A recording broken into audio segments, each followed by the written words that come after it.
할렐루야. 네, 참으로 반갑습니다. 오늘 이 말씀의 제목은 세례의 의미라는 제목으로 하나님 은혜의 말씀을 함께 나누도록 하겠습니다. 여러분, 시베리아의 불꽃이라는 책이 있습니다. 그 책은 아놀드 로제라는 분이 쓰신 책인데, 그 내용은 1917년에 러시아 혁명 당시에 그 예수 믿는 사람들을 붙잡아다가 그 러시아에서 그 공산주의 세력이죠, 시베리아 벌판으로, 쉽게 말하면 수용소로 다 유해 보냈던 그 사건의 이제 생존자가 살아남아서 훗날 그 시베리아 벌판에서 수용소 생활했던 내용을 생생하게 간증으로 쓴 책이 바로 시베리아의 불꽃이라는 책입니다. 그래서 이 아놀드 로제라는 분은 자기 아버지가 목사, 그러니까 전도자였다라고 얘기를 합니다. 그래서 그 공산당의 원에 끌려 원래 우크라이나 따뜻한 남부 지역 거기 살았는데, 시베리아 벌판으로 영하 60도까지 떨어지는 그것으로 유배를 당했고, 아놀드 로제라는 분이 태어나서 다음 해 됐을 때 그 끌려갔다는 거예요, 온 가족이. 그래서 이분은 약 40년 동안 그 시베리아 벌판에서 그렇게 살았습니다. 그리고 나중에 독일에 의해서 이분이 구출되었어요, 거기서. 그리고 구출되어서는 이제 그 쉽게 말하면 북한에 있다가 탈북한 사람들이 계속 이제 북한의 실상을 알리고 북한에 있는 성도들을 위해서 성경책을 보내주고 사역을 하듯이 남은 평생을 그 사역을 하다가 하나님 품에 안겼던 이분의 책입니다. 그 책에 보면 세례를 받는다는 것이 얼마나 역사적인 사건이고 얼마나 위대한 사건이고, 또한 세례를 받는, 그 물세례를 받는 이것도 목숨을 걸지 않고서는 받을 수 없다는 것임을 명확하게 볼 수 있었습니다. 그 책의 내용 중에 한 부분을 제가 읽어드리겠습니다. 어떤 침례식이 한창인데 비밀 경찰들이 와서 이 침례식을 중단시키려고 했습니다. 그러나 침례를 받는 사람들이 환희와 신비에 찬 얼굴로 물속에 들어가는 것을 그만두게 할 수는 없었습니다. 당국자들, 그러니까 이 비밀 경찰들은 그 지금 푸틴 대통령이 옛날에 KGB라는 비밀 경찰 요원으로 활동했어요. 이 비밀 경찰들이 바로 KGB 요원이라고 합니다. 그 시베리아 벌판에서 예수 못 믿게 하려고 글로 보내고 예수 믿는 사람 막 고문하고 학대했는데, 그럼에도 그 사람들은 그 안에서 계속 전도가 되는 거예요.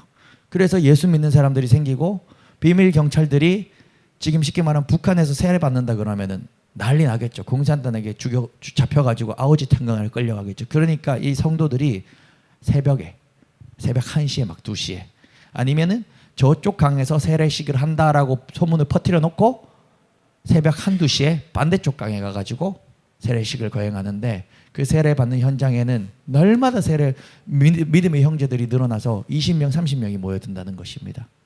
그리고 지금 이 세례 받는 현장에 또 몰래 세례를 받는데 이 KGB 요원에게 이 첩보가 들어간 거예요. 그 세례 현장에 KGB 비밀 요원 경찰들이 덮친 것입니다.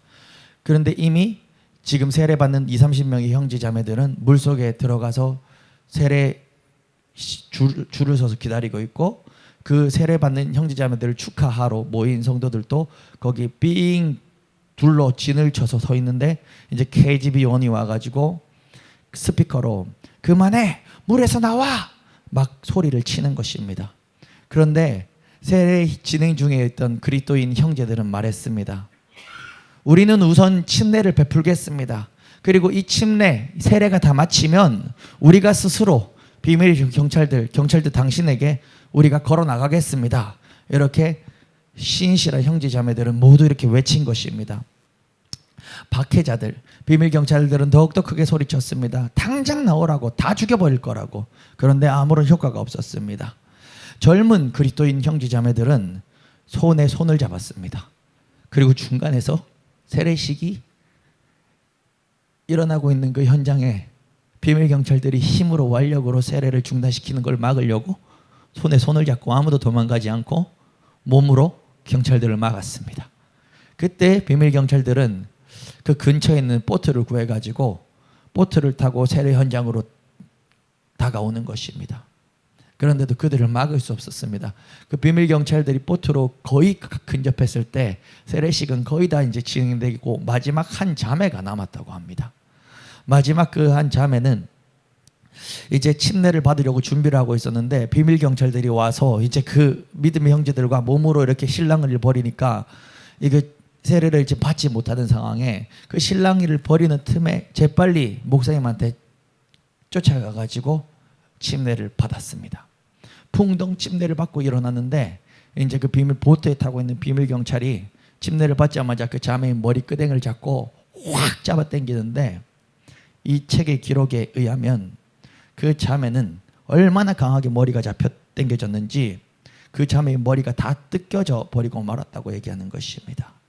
그런데 이 간증자의 고백이 무엇이 아름답냐면 그 자매의 얼굴은 머리가 다 살점이 뜯겨져 나오면서 지지 끌려서 경찰들에게 끌려가면서도 얼굴에는 환희의 송가를 부르면서 물 밖으로 나왔다라고 하는 것입니다. 어떠한 아픔이 있어도 그녀에게는 확신이 있었습니다. 그 확신은 바로 예수 그리스도에게서 나오는 그 확신이었던 것입니다. 공산주의 국가에서 예수를 믿고 세례를 받는다는 것은 실제로 그냥 영적으로 죽었다는 의미뿐만이 아니라 실제로 자신의 목숨, 자신의 죽음을 각오한다는 뜻이 되는 것입니다. 한국처럼 이렇게 편안한 세상에서는 자유민주주의에 예수 믿기 자유한 이 나라에서는 세례를 받는다는 것의 의미가 많이 사실 퇴색되었습니다.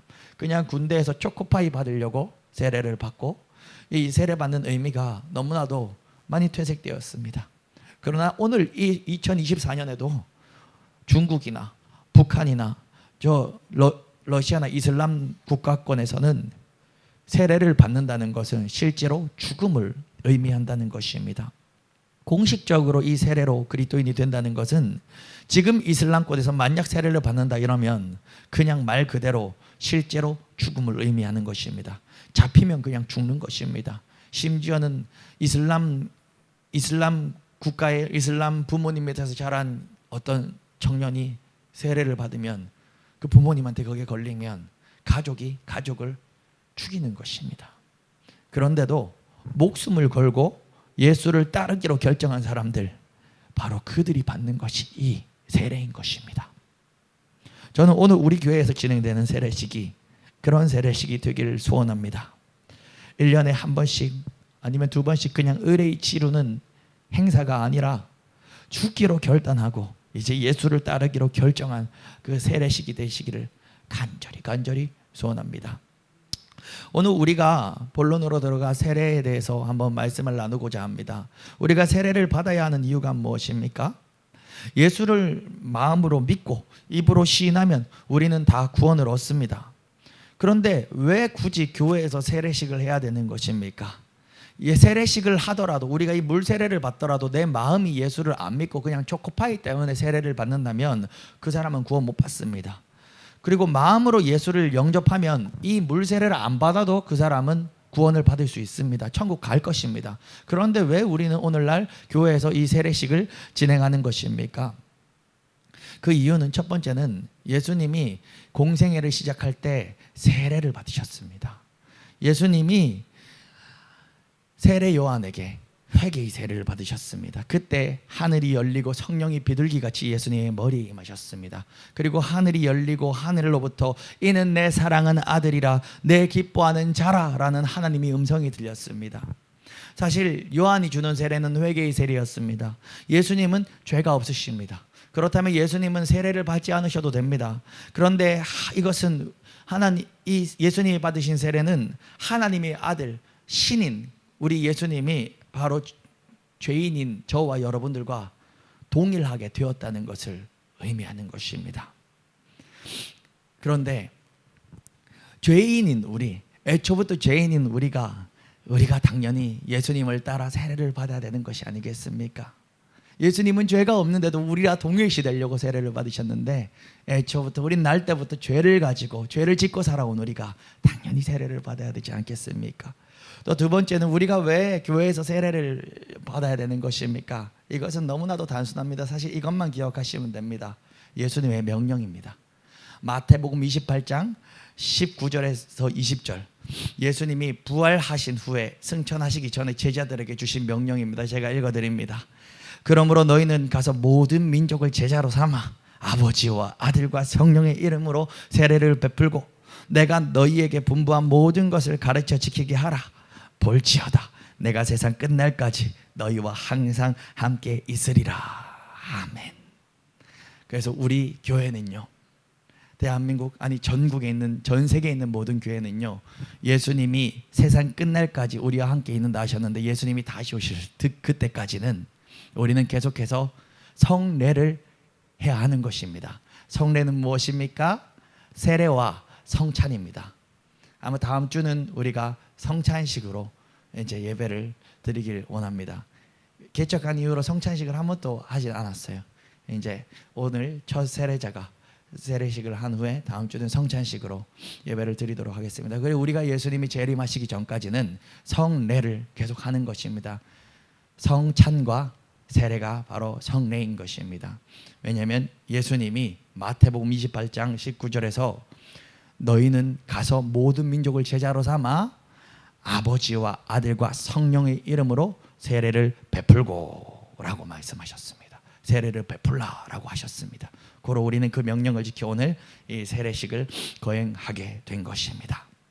여러분, 이 세례가 어떤 의미를 가지고 있는 것입니까? 여러분, 첫 번째로 세례는 죽음을 의미합니다. 원어로 세례는 밥티조라고 합니다. 이것은 잠기다, 침수하다, 장사 지내다, 매장하다라는 뜻을 가지고 있습니다. 그래서 세례는 죽음을 의미합니다. 원어로는 세례가 아니라 사실 침례입니다. 예수님도 물에 풍덩 잠겼다가 나오시는 침례를 받으셨습니다. 우리가 예수 그리스도와 함께 죽고 장사 지낸다는 것을 이 세례는 뜻하는 것입니다. 로마서 6장 1절에서 3절 우리 다시 한번 읽어볼까요? 로마서 6장 1절에서 3절입니다. 시작. 그런즉 우리가 무슨 말을 하리요? 은혜를 더하게 하려고 죄에 거하겠느냐? 그럴 수 없느니라.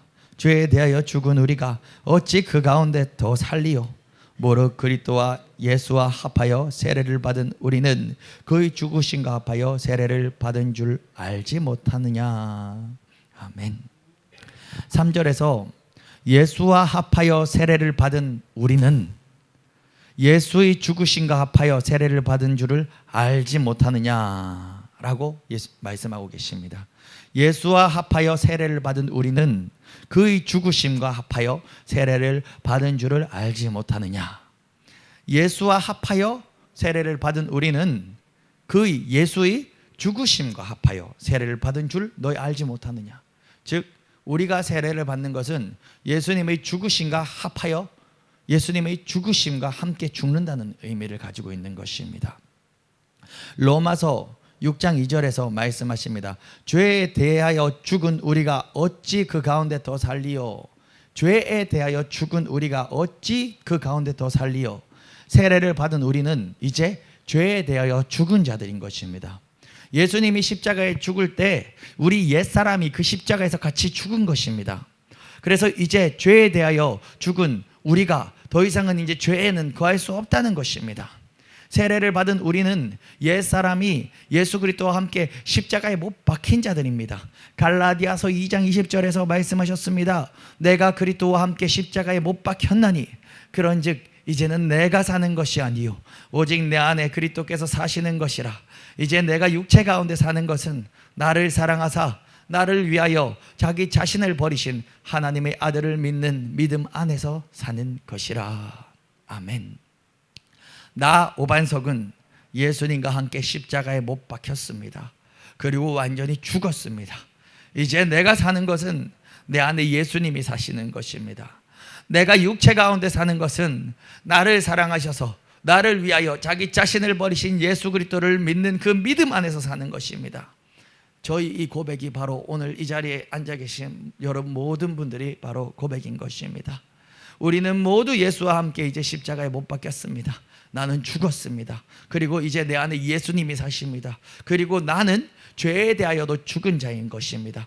죄에 대하여 죽었다는 것은 우리가 이제 전혀 죄를 짓지 않는다는 것을 말하는 것이 아닙니다. 로마서 6장 11절에서 우리는 죄에 대하여 죽은 자요 그리스도 예수 안에서 하나님께 대하여는 살아있는 자라고 로마서 6장 11절에서 얘기하는 것입니다. 죄에 대하여 죽은 자는 하나님께 대하여 살아있는 자라는 것입니다. 이게 무슨 말인가? 우리 명순 성도님 말고는 여기 계신 모든 성도님들이 다 세례를 받으셨지요? 이미 옛날에 다 세례를 받으셨죠. 그러면 세례를 받은 우리들은, 성도님들은 죄에 대하여 이미 죽은 자들인데, 그러면 세례 받고 나서 지금까지 죄 한 번도 안 지으셨습니까? 아니죠. 저 또한 아닙니다. 이 말이 무슨 말이냐면, 죄에 대하여 죽었다는 게 뭔 말이냐면, 여러분, 죽은 시체의 특징이 무엇입니까? 죽은 시체는요, 바늘로 쿡쿡 찔러도 어떻습니까? 반응을 안 합니다. 감각이 없습니다. 근데 죄에 대해서 죽은 나는 하나님에 대하여는 이제 살아있는 자다라는 뜻은요, 옛날에는 우리가 예수 믿기 전에는, 복음 듣고 예수 믿기 전에는 아예 하나님이 없었어요. 그러면 그냥 죄의 종이었어요. 죄의 종. 그냥 죄의 종이 당연한 거라서, 죄가 우리의 이렇게 바늘로 콕 찌르면 팔을 쑥 들고, 죄가 저거 훔쳐 하면 바로 훔치고, 아무런 거리낌이 없었단 말입니다. 근데 예수 믿은 우리는 이제 죄에 대해 죽은 자입니다. 그 말이 뭐냐? 죄에 대해 콕콕 찔러도, 죄가 시켜도 우리가 반응을 하지 않는다는 것이에요. 그리고 죄에 대해 죽은 우리는 누구에 대하여 살아있는 거라고요? 하나님에 대하여 살아있는 자인 것입니다. 예수 믿는 우리는 이제 하나님이 콕콕 찌르고 하나님이 말씀하시면 바로 반응할 수 있는 자가 된 것입니다.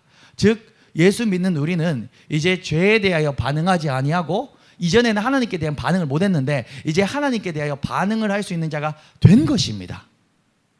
이 말이 무슨 말이냐? 그러면 예수 믿은 우리는 죄를 아예 안 짓는 사람이라는 말이 아니고, 이거는 우리가 이제 예수가 내 안에 들어오고 성령님이 내 안에 들어오면서 하나님께 반응할 수 있고, 죄에 대하여는 반응을 안 할 수 있는 자가 되었다는 것은 그 자유가 생겼다는 것이에요.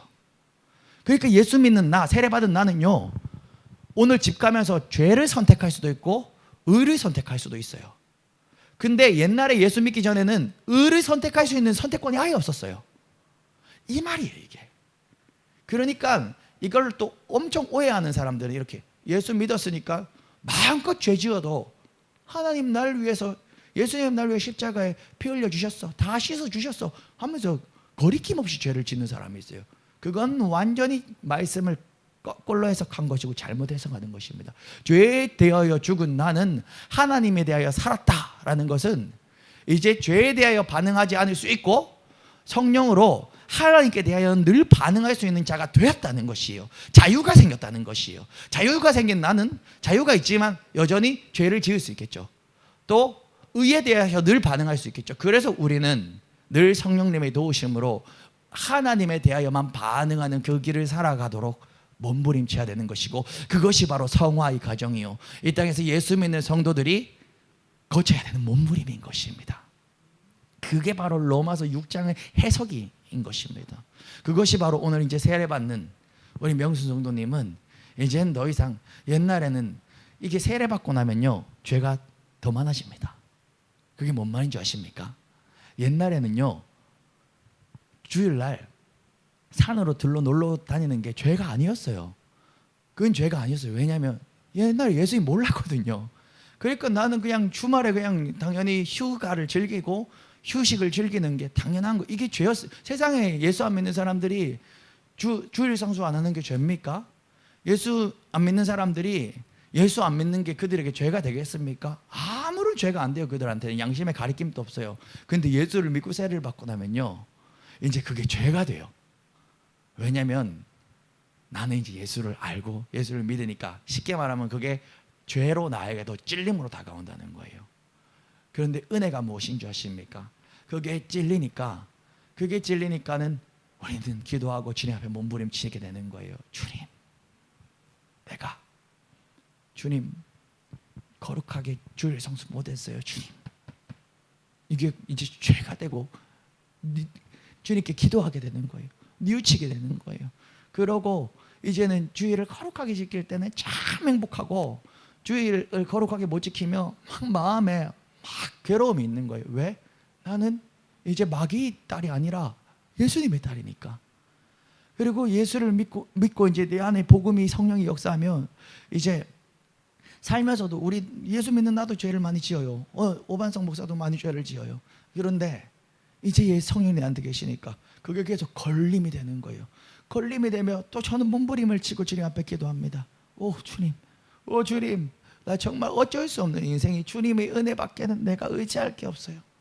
그러면 주님께서 또 덮어주시고 주님께서 힘 주시고 주님께서 다음에 그리하지 않도록 붙잡아 주시고 계속 우리를 더욱더 예수 닮아가게 바꿔나가시는 거예요. 그래서 루터는, 종교개혁자 루터는 이런 고백을 했다고 합니다. 마귀가 자기에게 속삭이고 마귀의 유혹을 받을 때 마귀에게 이렇게 선포, 마귀 사단 귀신아, 나는 세례받은 자다, 나는 세례받은 자다, 이렇게 고백을 했다는 것이에요. 그 세례받은 자다는 예수님과 함께 죽었다, 예수님과 함께 부활했다, 예수님과 함께 난 연합했다, 이 모든 의미가 다 포함된 것이죠. 그래서 이 세례받는 것은 이제 죽었다라는 것을 의미하는 것입니다. 죄에 대하여 죽고 하나님에 대하여 살아있는 자가 된 것입니다. 그래서 이제 어제까지 죄인지도 몰랐던 것들이 이제 죄인 줄 알아서 깨달아지고 날마다 회개가 되어지는 것이 세례받은 자인 것입니다. 사랑하는 성도 여러분, 예수님과 함께 십자가에 못 박힌 나는 죄에 대하여 죽은 자입니다. 죄에 대하여 죽은 것은 회개하고 죄를 씻는다는 것을 의미하기도 합니다.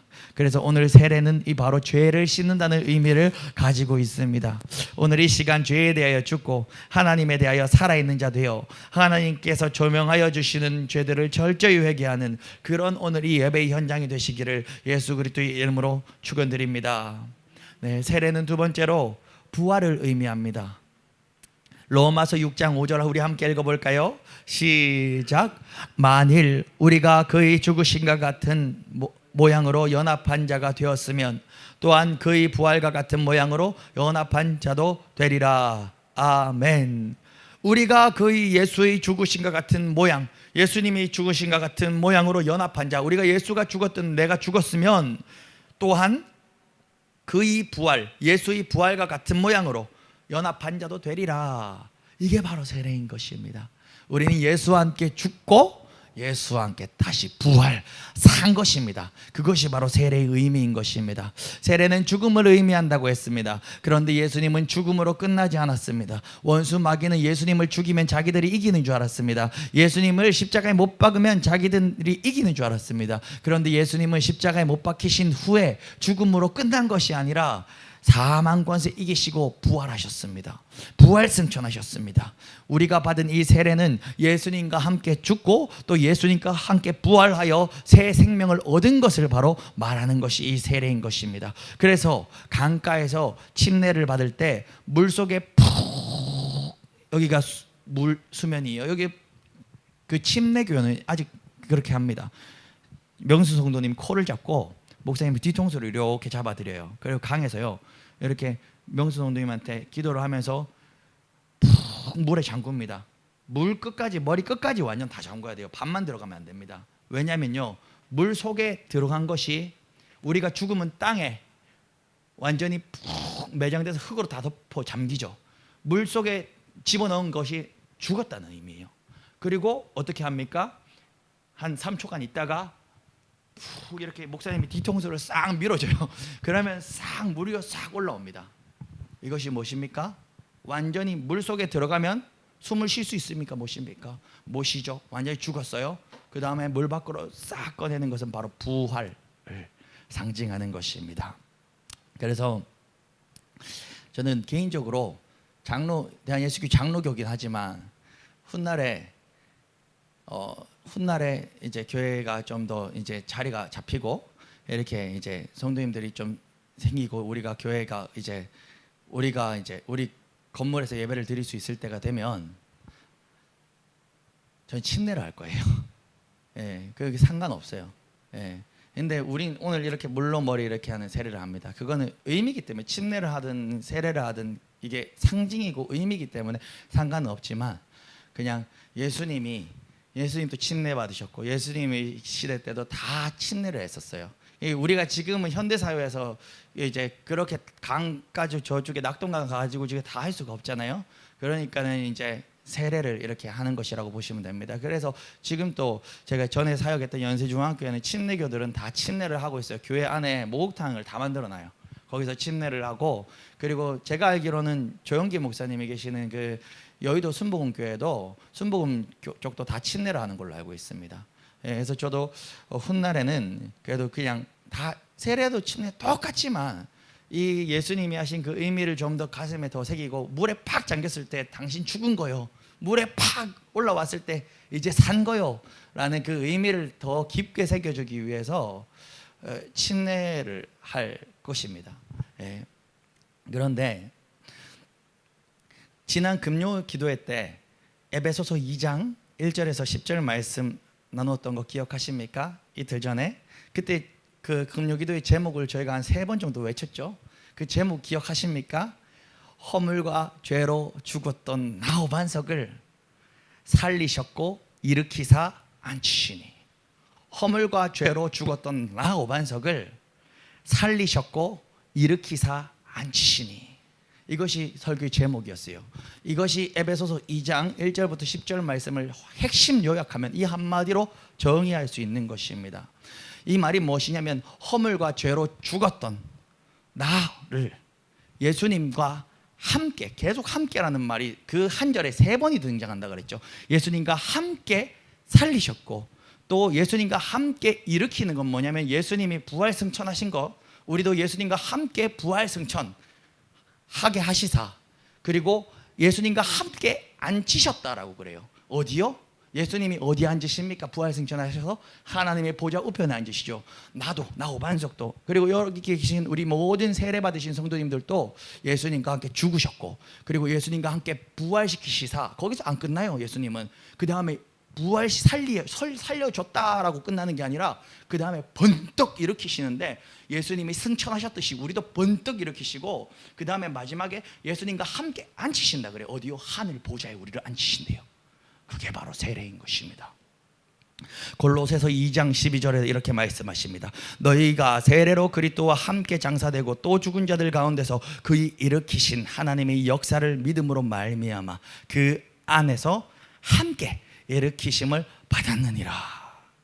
그래서 세례는 부활의 의미를 가지고 있습니다. 우리는 예수님과 함께 새롭게 태어났습니다. 거듭난 것입니다. 이제 예수 그리스도와 함께 그 예수 그리스도로 말미암아 내게, 세례받은 내게 영원한 생명, 영원한 천국이 주어진 것입니다. 이것이 바로 세례의 의미인 것입니다. 그런데 오늘 이 시간 여기 세례를 한 분 빼고는 이미 다 받으신 분들 아닙니까? 그러면 이 말씀을 듣고 내게 무엇을 적용해야 되겠습니까? 저는 소원합니다. 여기에 모인 우리 모든 성도님들이 세례 받고 구원받은 우리가 어디의 경지까지 올라가기를 소원하냐면, 이제 죽음이 두렵지 않은 믿음의 자들이 되기를 소원합니다.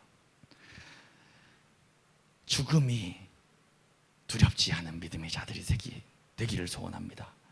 왜 그렇습니까?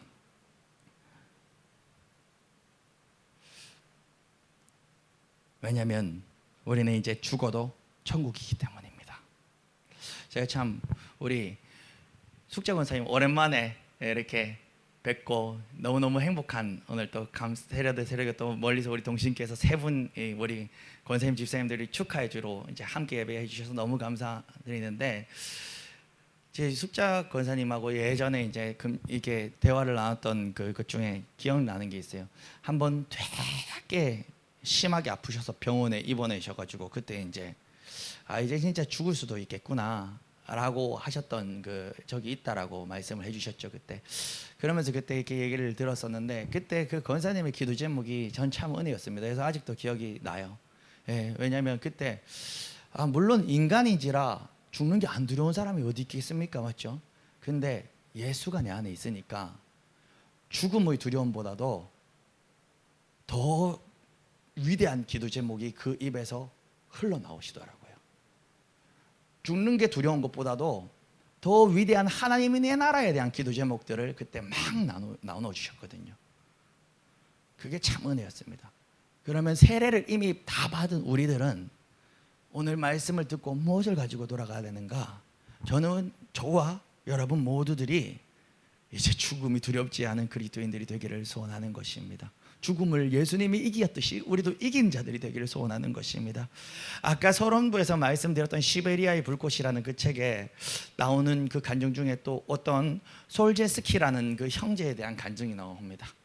솔제스키라는 형제는 어떤 형제인가 하니, 그 형제는 군대에서 예수 이름 때문에 구타당하고 조롱당했습니다. 그 시베리아에 끌려가서도 거기도 군대도 있고 경찰도 있고, 거기서 나고 자란 애들은 나중에 군대도 들어가야 되고 다 해야 되는 거예요. 거기서 나고 자란 애들은 10살 전부터도 계속 사상교육 받고 신은 없다, 신은 북한에서 그 김정일, 김일성 찬양하듯이 그런 교육을 계속 받고 나이가 되면 군대에 들어가는 거예요. 근데 이 솔제스키 형제도 군대에 들어갔습니다. 시베리아 그 유배지에서. 그리고 그 군대에서 예수를 믿었어요, 솔제스키 이 형제는. 그래서 그 예수 이름 때문에 그렇게 구타당하고 조롱받고 고문당했어요.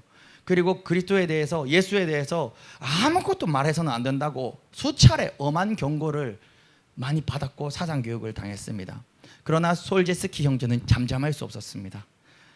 하나님의 사랑이 그 마음으로부터 샘같이 솟아나와서 이 솔제스키는 증언하지 않고는 견딜 수 없다라는 것입니다.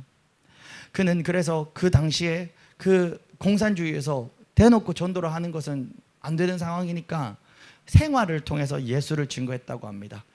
군대에서도 남들에게 자기 먹을 것을 나눠주고 더욱더 본이 되어서 더욱더 섬기면서 생활로 예수를 증거했다고 합니다. 근데 저는 생활로 예수를 증거합시다 라고만 말하는 거는, 그거는 요즘에 우리 한국교회에서 그런 설교 많이 하는데 그거는 아쉬워요. 그거는 완전 옳지 않아요. 완전 옳지 않다는 게 반틈밖에 안 맞아요. 우리는 맞아요, 생활로 전도해야 되지만 결국은 생활로 전도하고 말로 전해야 돼요. 그냥 인본주의잖아요. 생활로 전하고 말로 안 전하는 거 인본주의잖아요. 요즘에 길거리 노방전도 한다고, 노방전도는 전도 안 먹힌다라고 하면서 노방전도는 효과 없다, 그러니까 하지 말고 이제 교회가 좀 친하게 생활로 본이 되어서 전하자, 이런 얘기하는 목사님들 많아요.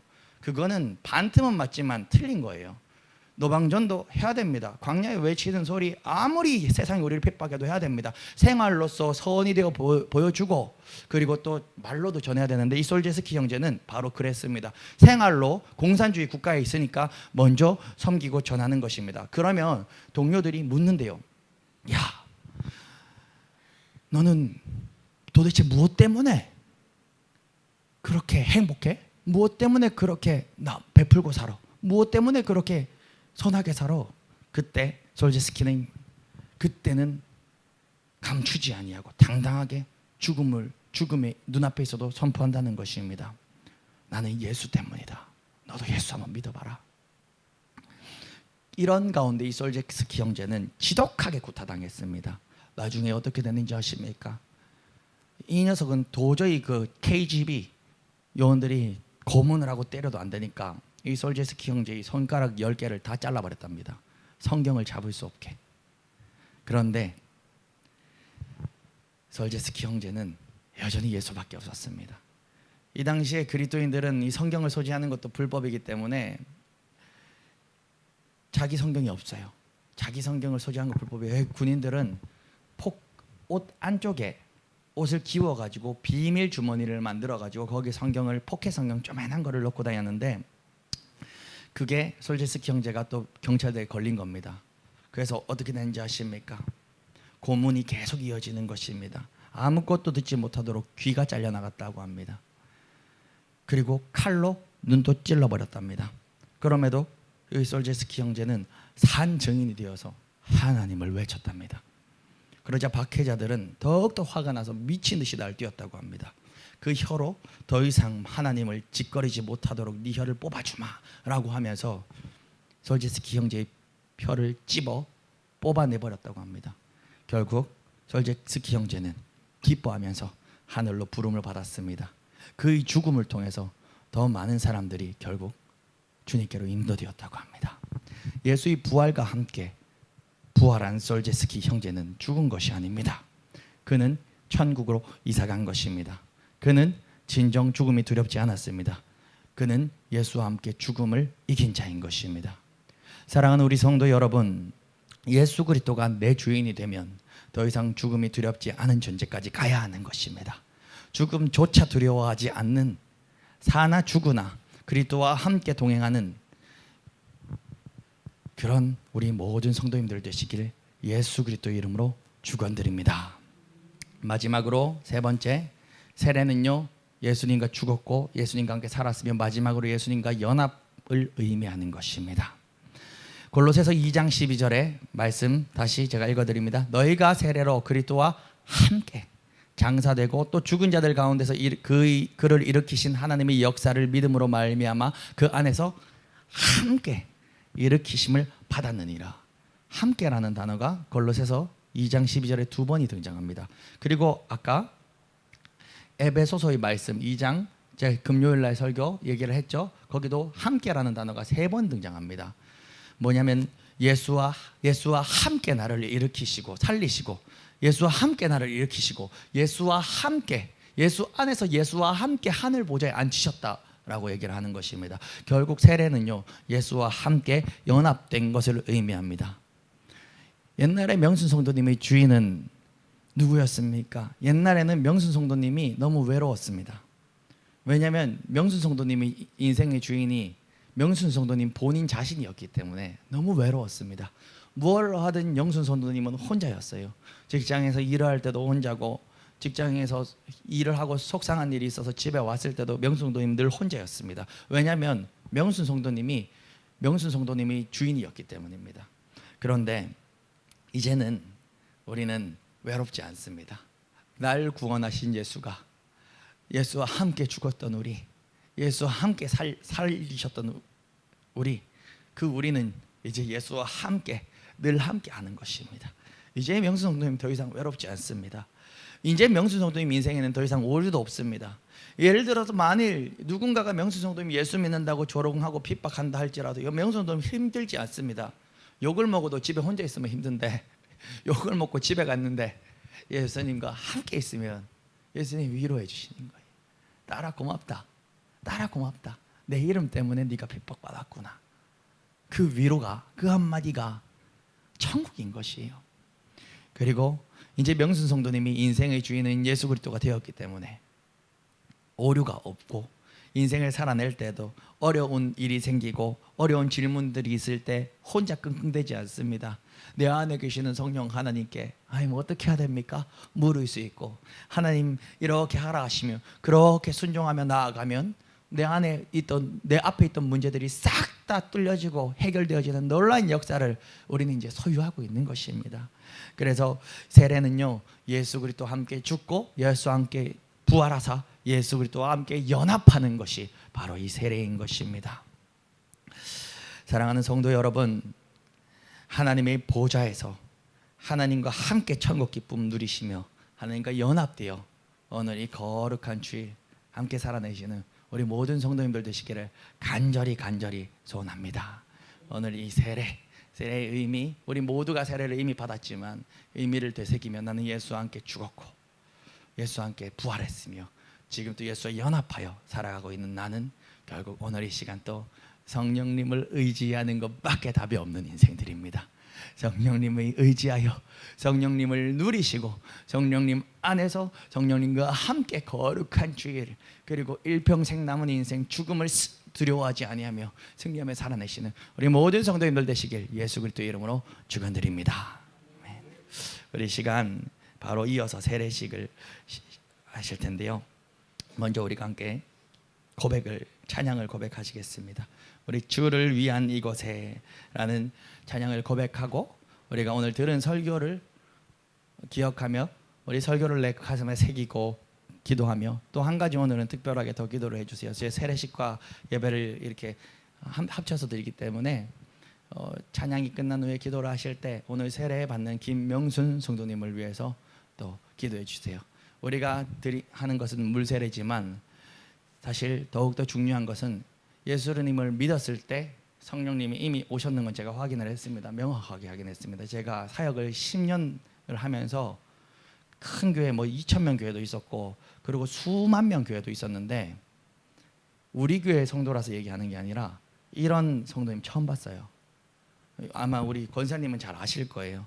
권사님은 그러니까 뭐 우리가 뭐 인본주의적인 방법으로 용을 써서 오신 분이 아니라는 걸 잘 아실 거예요. 처음에 오셨을 때 보셨으니까. 그 권사님 그때 보셨을 때 이후로 어떤 일이 있었냐면, 명성도님이 한 2주 정도 교회 오고 나서 태어나서 처음 교회를 와봤대요. 포켓 성경, 신약 성경만 있는 포켓 성경을 그냥 그래도 한번 보세요 하고 드렸는데 볼 줄 몰랐거든요. 누가 교회 온 지 2주 된 사람이 성경 준다고 누가 있습니까? 근데 그 다음 주에 만났는데 그 신약 포켓 성경을 전체 다 읽은 거예요. 일주일 동안 신약 1독을 다 하고 구약의 시편, 잠언 이런 것까지 다 읽은 거예요. 거기 구약의 몇 권도 같이 들어있었거든요. 깜짝 놀랐습니다. 이 이상하다. 이건 그냥 성림교회에 대한 하나님의 계획이고 하나님이 준비하신 영혼이다. 그 뭐 어디 다른 데서 교회를 다니다가 이동한 뭐 이미 믿는 사람이 온 케이스도 아니잖아요. 이상하다 싶었습니다. 그리고 몇 주 있다가 좀 빨리 이 정도면은 예배 드릴 때도 그 하나님께 완전 빨려 들어오는 게 제가 너무 느껴지니까 빨리 학습을 드렸어요. 학습을 드리고 학습식 선물로 성경책을 한 권 드렸는데, 그 학습식 선물로 드린 성경책을 드리고 그러고 까먹고 있었는데 한두 달 지났을 때인가요? 성도님 요즘에도 성경 보시고 계시나요? 물었는데 성경을 그때 1독이 이미 끝나버린 것입니다. 구약부터 창세기부터 계시록까지. 그리고 예수 믿은 지 한 6개월 정도 됐을 때 성경이 2독을 이미 하셨습니다.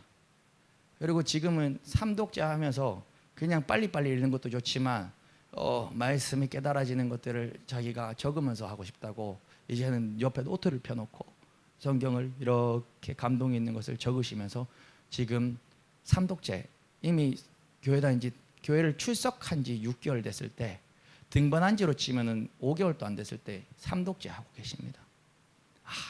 하나님이 준비하신 영혼이구나. 그리고 이번 이 세례식을 해서 사실은 장기철 목사님하고 얘기를 했을 때 이미 한 4개월 전에 이미 세례를 줘도 되겠다라고 하셨어요. 근데 일부러 1:1 양육으로 성경 공부를 한 3개월 더 했어요. 그리고 정말로 이 세례의 의미가 강렬하게 소망이 되고, 이게 정말로 그 시베리아 벌판에서의 신앙인들처럼 내 고백이 될 때 좀 더 뜸을 들이고 하면 좋겠다 싶어서 이렇게 1:1 양육을 하고 이제 오늘 세례를 하게 된 것입니다. 근데 요 며칠 전에 세례를 공부할 책이 있지 않습니까? 그 책이, 세례는 학습은 얇은데 세례는 두꺼워요. 세례는 공부할 게 많아요. A4 용지에 빽빽하게 쫙쫙하게 적어가고 12장이 나옵니다. 그 12장을 저는 명성도님한테 한 번도 외우라고 한 적이 없어요. 그냥 읽어만 보세요. 예수님 믿죠? 예, 믿습니다. 그것만 됩니다. 한 두어 번 읽어만 보세요. 하고 세례 받기 전에 우리가 그래도 문답을 하지 않습니까? 문답을 한다고 거기 있는 그 질문지가 몇십 번까지 있지 않습니까? 중간중간에 몇 개를 물었는데 그 종이에 적힌 글자 그대로, 종이에 적힌 글자 그대로 하나도 빠짐없이 다 대답하시는 거예요. 사실은 제가 언제 놀랐냐면 예수 교회를 다니고 학습 받을 때 있잖아요. 한 달인가 2달 있다가 바로 학습을 받았거든요. 학습 받을 때 외우라고 주는 종이 있죠. 그거 누가 외웁니까? 안 외우지. 교회 다닌 지 출석한 지 한 달 되는 사람인데. 그래서 그것도 외우지 말고 그냥 읽어만 보세요 하고 드렸는데, 저랑 같이 차를 타고 가는데 목사님 예수님이 12제자 이름 다 외웠어요? 이러시는 거예요. 저 외우라고 안 했습니다. 교회 다니는 사람들이 예수님이 12제자 이름 다 외운 사람 누가 있습니까? 잘 없어요. 신앙생활 한 10년 하면요 예수님 12제자 대충 들으면 아는데 우리가 입으로는 말 못해요 잘. 근데 저 외우라고 한 적이 없어요. 근데 본인이 좋으니 성경 읽으라고 그렇게 한 적도 없고요. 본인이 좋으니 성경을 읽고 주야로 묵상하고, 그래서 이제 학습 받는다고 그 공부를 부담을 가지면서 날마다 그 종이를 읽고, 교회 다니지 한 2-3주 됐을 때 주기도문 사도신경 다 외웠어요. 우리 전도하신 김선재 전사님께서 정말 잘 섬겨주셔가지고 교회 다니면은 사도신경 주기도문은 꼭 외워야 된다고 하고 교회 오자마자 드렸거든요. 한 2주인가 3주 됐는데 주기도문 하는데 사도신경 하는데 안 보고 하시더라고요. 그러니 하나님이 하나님이 준비하신 영혼이고 이 세례식 하나님이 인도하시겠구나, 이렇게 많이 깨달았던 것입니다. 그래서 오늘 이 시간 참 행복한 날이고, 이 시간은 무슨 날이냐면 장례식, 김명순 성도님 장례식입니다. 그리고 김명순 성도님 결혼식입니다. 장례식과 결혼식이 한테 이루어진 게 바로 이 세례식입니다. 그리고 우리 이 세례식에 참석한 우리 모두는 동일한, 명순 성도님 누리는 은혜와 동일한 은혜를 오늘 이 현장 가운데 누릴 줄 믿습니다. 왜냐하면 하나님이 불러오신 성도고, 하나님이 세례 주시는 성도고, 그리고 그 천국 잔치에 연합하여 함께 축하하고 함께 예배드리는 우리는 그 은혜를, 그 성령의 임재를 함께 누릴 줄을 저는 확신합니다. 그리고 오늘 이 시간 우리가 잠깐 찬양을 하고 기도를 하실 텐데, 오늘 들은 말씀 내 삶에 잘 적용을 하시며 하나님 성령님의 도우심을 구하는 기도를 하시고, 또 두 번째는 오늘 세례를 받는 우리 김명순 성도님을 위해서 또 중보기도 해주시는 그런 기도를 하시기 소원합니다. 우리 함께 우리 먼저 찬양하시겠습니다.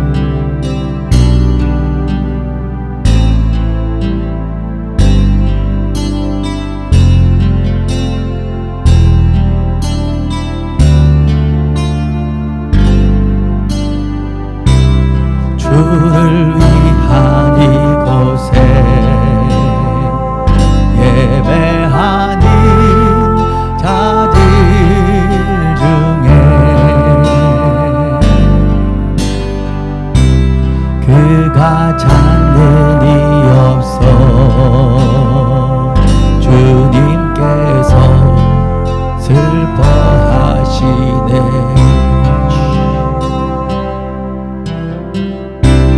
주님이 찾으시는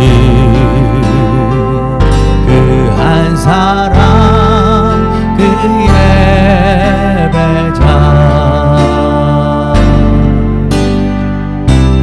내가 그 사람 되길 간절히 주께 예배하네. 주 은혜로 이곳에 서 있네. 주 임재에 엎드려 절하네. 그 어느 것도 난 필요 없네. 주님만 경배 은혜로 이곳에 서 있네. 주 임재에 엎드려 절하네. 그 어느 곳도 난 필요 없네. 주님만 경배해.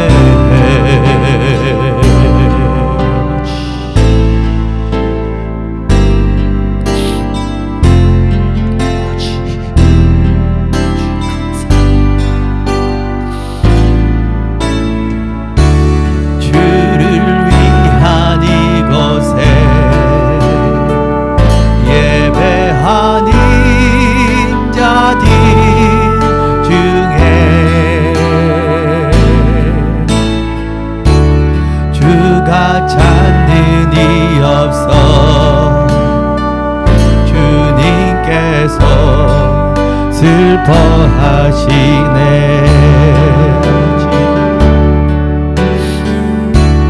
주님이 찾으시는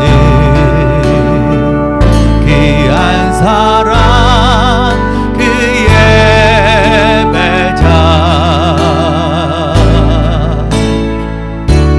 내가 그 사람 되길 간절히 주께 예배하네. 주 은혜로 아버지 이곳에 서 있네. 주 임재에 엎드려 절하네. 그 어느 것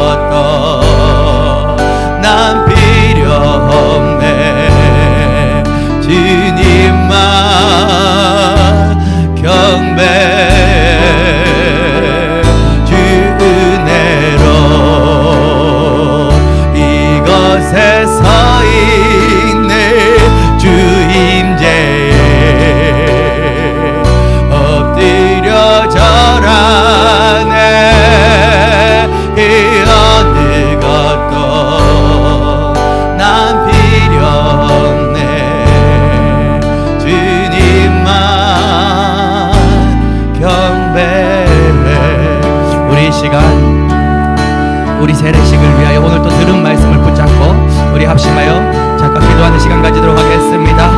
오 사랑이 많으신 아버지, 이 시간 자리 가운데 저희 아버지여, 이 예배 현장을 우리에게 허락하여 주심에 참으로 감사합니다. 주님 갚을 길 없는 은혜입니다. 우리가 저희 아버지여 어떤 자격이 있다고 저희 아버지여, 주님께서 저희 아버지 예수 십자가에 못 박히시어 물건별을 다 쏟으시고 그 피로 우리를 머리부터 발끝까지 덮어주신다. 저희 아버지 우리 죄를 지어지게 하시고 저희 우리 죄를 지어 씻어주시고 주님의 십자가의 죽으심으로 말미암아 저희 아버지 우리를 인도하여 드셨습니까? 저희 우리를 창세전에 택정하시사 저희 은혜로 말미암아 우리를 지어 그 믿음으로 구원하셨사오니 우리가 자랑할 것이 없고 우리가 지어 주장할 것이 하나도 없음을 주님 고백합니다. 저희 아버지 오늘은 지어잡은 귀한 도지어마 이 세례식으로 주님께 나아갑니다. 주님께서는 지어마 나는 이제 예수와 함께 죽었고 나는 예수와 함께 부활했으며 나는 이제 예수와 연합한 자이오니 저희 아버지 우리는 지어 이제 예수의 죽으심과 같이 저희 아버지 함께 죽었으므로 말미암아 죄의 종로로 나지 아니하고 하나님과 연합하게 하여 주시옵시며 또한 지어마 우리는 지어마 부활하였사오니 저희 아버지여 정말 이제 사망 것을 이기고 저희의 죽음을 두려워하지 아니하고 예수만을 의지하고 살아가는 자들 되게 하셔 주시며 우리는 예수와 연합한 자가 되었으니 영원부터 영원까지 저희 아버지와 예수 따라가며 예수와 함께 가며 예수를 붙잡고야 사는 그런 백성들 될 수 있도록 주님 아버지 도와주시옵소서. 특별히 오늘 이 세례식 주님 기억하여 주시옵시고 세례받는 김병수 성도를 주님 주목하여 주시사 주님께서 저희가 부르셨으니 주님께서 이때 부르셨으니 이제 저희 예수를 만난 김병수 성도 저희 아버지와 새 인생 살아낼 수 있도록 도와주시옵시고 죄와 자까지 아니하고 저희 아버지여 주님의 일꾼 되어 주님의 나라 백성 되어 주님 이 집의 성령의 가운데 저희와 귀히 세임받는 주님의 정될 수 있도록 주님 도와주시옵소서. 아버지 오늘 이 세례식은 저희 하나님 주님께서 주장하시고 주관하시오니 저희 아버지의 세례식 가운데 주님이 지내주여 성령께서 임재하여 주신다.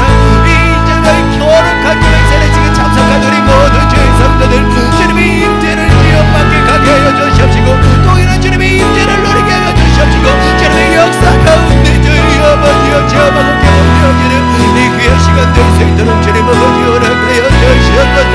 아버지 주님이 찾는 그 한 사람 바로 여기 있습니다.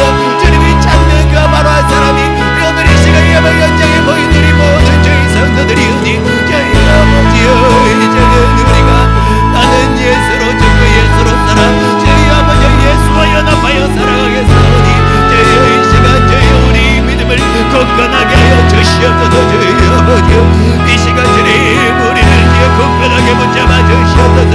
주님의 성령으로 말미암아 주여하여 주사여 주시옵소서. 주님의 성령으로 말미암아 세례하여 주시옵소서. 저희 아버지여 온전히 주님이 오십니다. 주님이 붙잡으십니다. 주님이 통치하십니다. 온전히 아마 주님께 모든 영광을 올려드립니다. 오 주여 감사합니다. 사랑합니다. 주님 함께하여 주시옵시고 주님 홀로 모든 영광 주님 받아주시옵소서. 주여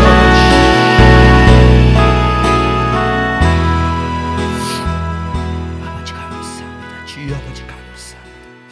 이 모든 기도 사랑의 마신 예수 그리스도의 이름으로 기도드리옵나이다. 아멘. 네, 이제 세례식을 진행하도록 하겠습니다. 우리 김명순 성도님 자리에서 일어나 주시기 바랍니다.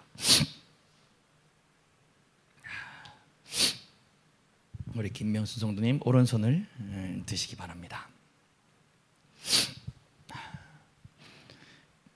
김명순 씨는 하나님 앞에 죄인 된 것과 그 진노를 면치 못할 줄을 알고 그의 크신 자비하심으로 구원받은 것 외에는 소망이 없는 줄을 믿기로 서약합니까?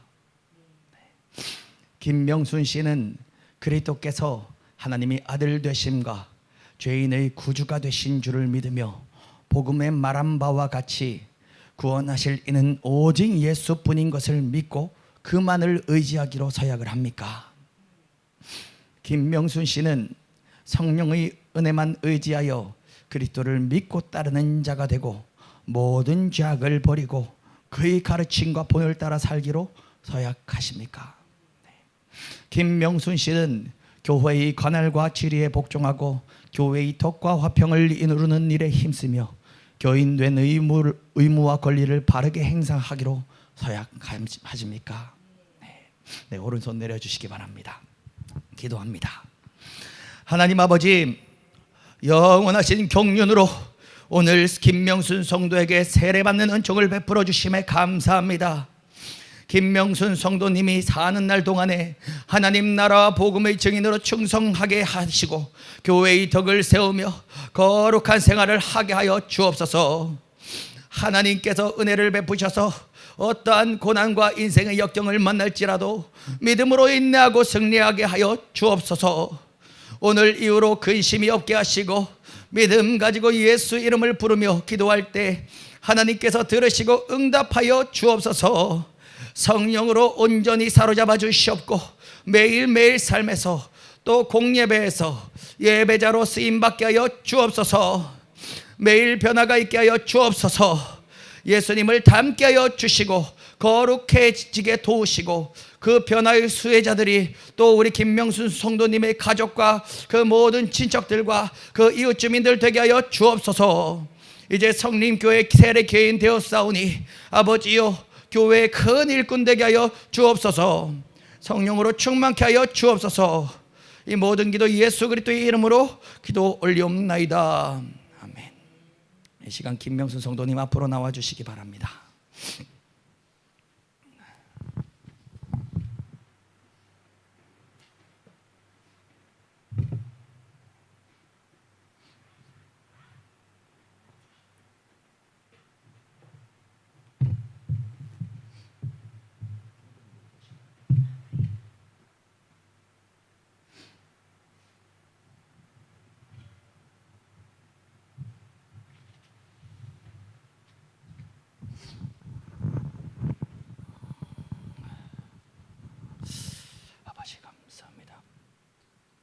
하나님의 아들 예수 그리스도를 믿어 죄 사함 받고 하나님의 자녀가 된 김명순 씨에게 내가 성부와 성자와 성령의 이름으로 세례를 주노라. 아멘. 아버지 감사합니다. 주여 아버지. 네. 자리에 들어가셔서 자리에서 일어나 주시기 바랍니다.